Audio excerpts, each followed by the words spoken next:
Welcome back, YouTube, to another episode of The Crossroad, episode 6. We're back with another bang. I'm your host, Chase, aka Lyric. Before we get into today's topics, we gotta give a shout out to the OKC production team. Always doing a great thing. We gotta give a shout out also to our sponsors. We gotta give a shout out to Avid for all your headset needs. Great quality headsets. They're durable, have great sound, for both, in and out of games. Phenomenal product. Also give a shout out to Zip Chair for all your gaming / office chair needs. Very comfortable chairs, and they also do custom designs as well. And last but not least, give a shout out to Advantage for all your gaming supplement needs. And all the links to our socials and our sponsors will be down in the description below. Use code CHARGE as always. Now we gotta get into the nitty gritty of our episode 6. So I'm not going to say it's been slow, but it's definitely been not as much information in terms of, all the, drama and things like that from COD right now. We're obviously, a week, probably less than a week from Black Ops 6. Finally, all season will be pretty much over, and we'll be able to see some kickoff tournaments and things like that. We're buying a new game in terms of, guns, camos, etc. So it's a great time. Always been a fan of Treyarch and things like that. So I'm hoping to, be a good year, be able to see what teams will be better from last year to this season. So a lot of exciting things. I want to get you guys' thoughts though. Out of all the players that are not in the league currently, the most surprising name around the community is Huke. Huke is for those of you who don't know, Huke is a multi-FPS champion, Halo and COD champion. He's also won, a number of events as well. And when Huke first came onto the scene in Advanced Warfare, he was a demon. So for those of you who don't know, Huke back then was a demon. And it's just, I know Huke hasn't really been the same since the AW form. He has his slumps. He has his maps that he goes off, and the consistency isn't always there as much as you would like. But Huke is still a good enough talent to be on the league when we look at some of these rosters that are going to be entering Black Ops 6. So the best thing for Huke, I don't even know if grinding challenges is probably a good thing for Huke or not, but Huke should really just be playing BP8s and things like that. Just keep his name in the ring, because a team is going to need a decent SMG at some point, probably before the first major, if not right after, for sure. The trend in COD. If it's not right before the major, it's definitely after the first major. So let me know in the comments what you guys think about, who else, if it's just Huke or who other surprising names that you guys would like to see back. I've heard, names like Donnie 10, Capsule as well. So just let me know in the comments who you guys think, is the most shocker and not being in the league right now. And also, we've also been talking about, and there's been a lot of talk about GAs in the community. And most of them are all snipers, because from the fans' perspective, snipers, adds a different dynamic to the game. It adds, more excitement, especially things like S&D.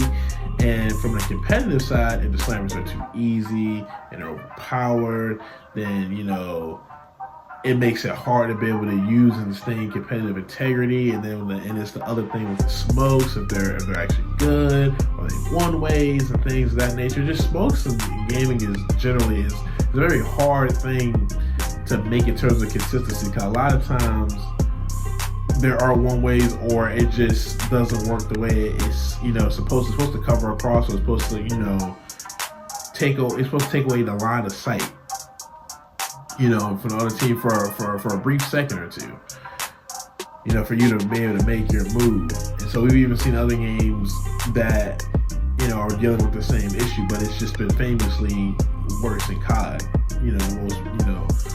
most recent years.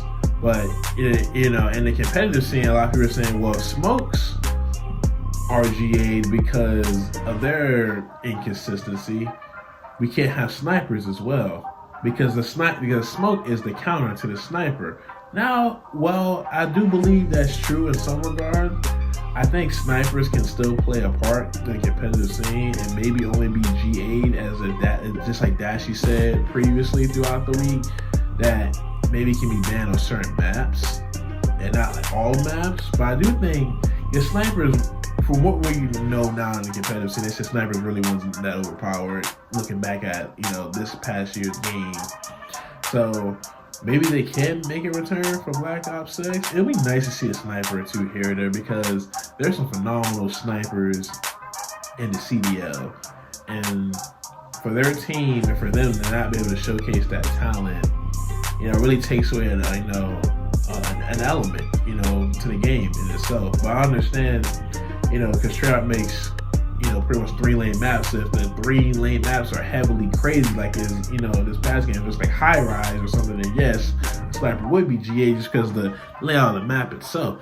That makes sense. But anyways, let me know also in the comments what you guys think about GAs and, which GAs we should keep, which ones we shouldn't. And, we're also going to talk about probably the biggest, there's been a lot of talk also, a lot of discussion about the biggest rival for, this year within the top 3 for Optic. Is it just FaZe? It's been back and forth saying it's just Optic and FaZe. And then Nation came out and said, no, LA Thieves is, one of the biggest, it's the biggest rival for Optic. I think they're both rivals for Optic, FaZe, and LA personally. It's just when you look at rivalries and in terms of longevity, I think we still would say it's FaZe, just because Optic and FaZe go back and forth. Optic got slammed in terms of when it mattered in the series versus FaZe. There was a point where Optic was beating every other team except FaZe. So. And then the COD before, this past season, it was Optic that was beating FaZe, but it couldn't beat other teams when it mattered. So I think the biggest rival for Optic will always be FaZe. Just looking even back, at some of the other Optic FaZe rosters, they were always rivals. And there were even rivals in different games, like Halo and things like that. So I think 100 Thieves, LA Thieves, I do think they are one of Optic's rivals in terms of, especially in more recent CODs, for sure. You can make that argument, but I definitely don't think they're the biggest rival. I think we will have to see more.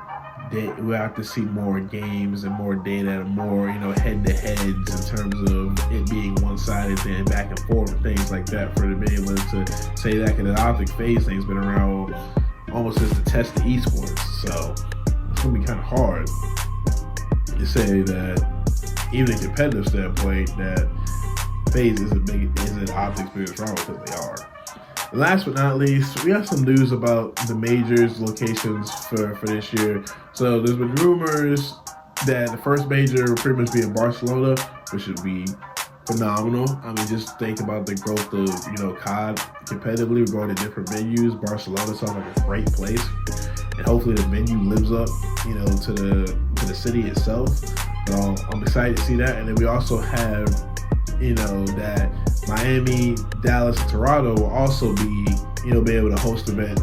We don't know what order, but that's going to be most likely the locations for the majors for this year. They will have champs. That's kind of the format that everyone's been, tossing around. So we'll see how it goes. Like I said, I'm really just interested to see how the teams how teams grow from the start of the game to Major 1, because there's usually a lot of growth between Major 1 and Major 2. That's literally usually the make or break of most team seasons, teams that really catch on before other teams do. I do think in the beginning, though, for teams like Falcons, their chemistry, and always in the beginning of the game where no one really knows what's going on, chemistry plays a huge role in its success early on, like it really does, because the teams with the most team chemistry are going to have the most success early on because they know how to play off of each other. So that's usually very big in the beginning. So it'll be interesting to see what fast the thieves and some of these other teams rosters that formed over the course of the season, how fast they put it in gel, because it's going to pretty much depend on, it's pretty much going to determine their season from just major 1 to major 2, and if changes happen for the good or the worse, we'll see. But we'll get you guys up out of here. Let me know in the comment section what you think about all the information presented today, and thank you all again for checking out another episode of Cross on things we do. Don't also forget to like, comment, subscribe. If you new here, we love the content we're producing, and we love where we're going as the Charge Network as a whole. Thank you guys. It's been your boy Chase, and I'm out. Peace. Enjoy the rest of your week. Bad, too. Guys are so fucking dog shit. I'm on 60 ping them fucking AIDS. Fucking I give all these guys $1 million to kill me on land. Capsule, this nigga's been out the league for years. Kyler, he's dog shit. Prolute, this nigga needs to hang it up. And Smart nigga, this nigga needs to hang it up too. Holy fuck, bro. That shit is. What did he say? If this shit was real, bro. If it was real, you know what? I tip it. Much respect. I respect it. But nope. It is not.